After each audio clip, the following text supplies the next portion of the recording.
కీలకం మనం ఇప్పుడే చూసుకున్నట్లయితే పెన్షన్లకు సంబంధించి కీలక అప్డేట్ రావడం జరిగింది. ఈ నెల 31న పెన్షన్ల పంపిణీ.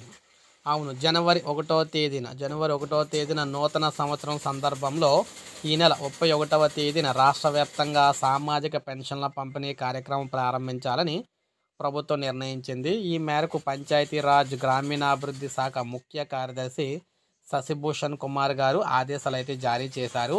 ఈ ఆదేశాల ప్రకారం చూసుకున్నట్లయితే జనవరి 1వ తారీఖున అనేది అందరూ కూడా సెలబ్రేషన్స్ అయితే చేసుకుంటారు కాబట్టి ఆ రోజు ఉద్యోగులు కూడా సెలవు అయితే కోరుతున్నారు. ఈ నేపథ్యంలో డిసెంబర్ 31నే పెన్షన్లు అయితే పంపిణీ చేయడం కోసం ఆదేశాలు అయితే ప్రభుత్వం అయితే ఇచ్చిందనమాట. దీన్ని బట్టి ఎవరైతే పెన్షన్ తీసుకుందాం అనుకుంటున్నారో వారందరూ కూడా డిసెంబర్ 30 కల్లా వారి ఇళ్ళ దగ్గర అయితే సిద్ధంగా ఉండాలి. డిసెంబర్ 31వ తారీఖున ఉదయం నుంచి అయితే ఇవన్నీ కూడా పంపిణీ అయితే చేయడం జరుగుతుంది. ఎందుకంటే ఒక రోజులోనే పూర్తి చేసేస్తారనమాట. అందువల్ల ఇది మనకి పెన్షన్లకు సంబంధించి లేటెస్ట్ అప్డేట్. ఒక లైక్ చేయండి, సబ్స్క్రైబ్ చేసుకోండి, మన ఛానల్ సబ్స్క్రైబ్ చేసుకొని ఫాలో